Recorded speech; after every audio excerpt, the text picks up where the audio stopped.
നിങ്ങൾ എങ്ങോട്ടാണ്? Is this A normal question for you? എങ്കിൽ ഒരു കഥ പറയാം.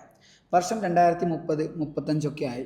അന്ന് നിങ്ങൾ മനസ്സിലാക്കുകയാണ് നിങ്ങൾ സ്കൂളിലും കോളേജിലും ഒക്കെ പഠിച്ച കുറേ നോളജും സ്കില്ലും ഒന്നും ഇനി വേണ്ട എന്ന്. ഒപ്പം നിങ്ങളെക്കാൾ മികച്ച രീതിയിൽ പെർഫോം ചെയ്യുന്ന കുറേ ആളുകൾ നിങ്ങളെ റീപ്ലേസ് ചെയ്യാനും അവിടെ ഉണ്ട്. സുഖകരമായിട്ടുള്ള ഒരു കാര്യമല്ലല്ലോ അല്ലേ ഇതൊന്നും. പരിഹാരമാണ്. Today's topic is a skill that can make you special from others. The most important and powerful one, self learning. ഇത്രയും കാലം പഠിച്ച പഠിപ്പോ that way of institutional based learning അല്ലത്. വളരെ ഫാസ്റ്റ് ആയിട്ട് മൂവ് ചെയ്യുന്ന ഈ ഒരു കാലഘട്ടത്തിൽ ഇത്രയും അഡ്വാൻസ് ടെക്നോളജീസ് ഉള്ള സമയത്ത് അല്ലെങ്കിൽ അതിന്റെ അപ്ഡേഷൻസ് നടക്കുമ്പോൾ ഇവിടെ വേണ്ടത് ലേൺ, അൺലേൺ, റീലേൺ അല്ലെങ്കിൽ ലേൺ അഗെയിൻ എന്നൊരു കൺസെപ്റ്റ് ആണെന്നാണ് ഞാൻ വിശ്വസിക്കുന്നത്. How to do self learning? First understand why self learning. എന്തിനു വേണ്ടിയാണ് സെൽഫ് ലേണിംഗ്? ഇവിടെ ഇൻഡിപെൻഡന്റ് ആയിട്ട് സെൽഫ് കോൺഫിഡൻസോട് കൂടെ ചെയ്യേണ്ട ഒരു കാര്യമാണ് സെൽഫ് ലേണിംഗ് എന്നുള്ളത്. നിങ്ങളൊരു ജോലി ചെയ്യുന്ന ആളായിക്കോട്ടെ, സെൽഫ് എംപ്ലോയി ആയിക്കോട്ടെ, ബിസിനസ് പേഴ്സൺ അല്ലെങ്കിൽ സ്റ്റുഡൻ്റ് ആയിക്കോട്ടെ, എന്തും ആയിക്കോട്ടെ, ഇവിടെ നിങ്ങൾക്ക് കിട്ടുന്നത് ഇൻഡിപെൻഡൻസ് അല്ലെങ്കിൽ ഫ്ലെക്സിബിലിറ്റി, അഡാപ്റ്റബിലിറ്റി ഒക്കെയാണ് ഇവിടുത്തെ അഡ്വാൻറ്റേജ് എന്ന് പറയുന്നത്. You are choosing what you want to learn, maybe a knowledge or a new skill.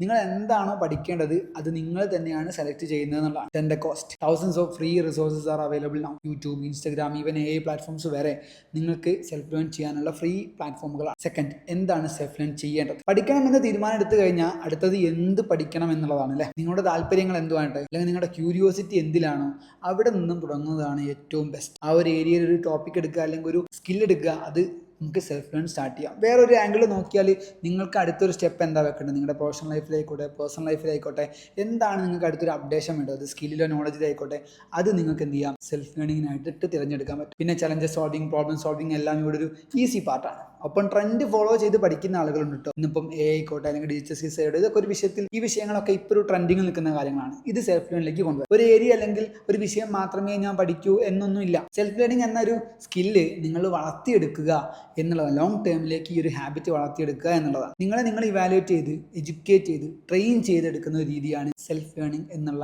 നിങ്ങൾ കൃത്യമായിട്ട് അണ്ടർസ്റ്റാൻഡ് ചെയ്യുക. Finally become A powerful version of your self. Learning എന്ന് പറയുന്നത് ഒരു പവർഫുൾ ആയ ഒരു സ്കില്ല് അല്ലേ, അതൊരു ഹാബിറ്റ് ആക്കി മാറ്റുന്നതിലൂടെ നിങ്ങളിലെ പവർഫുൾ ആയിട്ടുള്ള ഒരു വേർഷനെ ആക്റ്റീവ് ആക്കുകയാണ് നമ്മൾ ചെയ്യുന്നത്. ലുക്ക് അറ്റ് ദ ലീഡേഴ്സ് അല്ലേ. നമുക്ക് ഒരുപാട് ലീഡേഴ്സ് അവൈലബിൾ ആണ്. സക്സസ്ഫുൾ ബിസിനസ് പേഴ്സൺസ് നമുക്ക് അറിയാം. ഇവരൊക്കെ തന്നെ കണ്ടിന്യൂസ് ആയിട്ടുള്ള ലേണേഴ്സ് ആണ്. ഈ വീഡിയോ പോലും നിങ്ങൾ ഇതുവരെ കണ്ടിട്ടുണ്ടെങ്കിൽ ഉറപ്പായിട്ടും definitely you can self learn. Bonus ആയിട്ട് ഒരു ടിപ്പ് കൂടെ തരാം. പാരലൽ ലേണിംഗ് ആണ്. നിങ്ങൾ ട്രാവൽ ചെയ്യുമ്പോൾ അല്ലെങ്കിൽ ഫുഡ് കഴിക്കുമ്പോൾ പോഡ്കാസ്റ്റ് കേൾക്കുക അല്ലെങ്കിൽ വീഡിയോസ് കാണുക. നിങ്ങൾക്ക് പഠിക്കേണ്ട വിഷയങ്ങളിൽ ഒരു പോഡ്കാസ്റ്റ് അല്ലെങ്കിൽ വീഡിയോ, ഓഡിയോ ഒക്കെ ഉണ്ടെങ്കിൽ അത് നമ്മുടെ ഏതെങ്കിലും നിത്യജീവിതത്തിലുള്ള ആക്ടിവിറ്റിയുമായിട്ട് കണക്ട് ചെയ്തിട്ട് പാരലി എന്ത് ചെയ്യാം, നിങ്ങൾക്ക് സെൽഫ് ലേൺ ചെയ്യാൻ വേണ്ടി പറ്റും. അപ്പോൾ see you on the next video.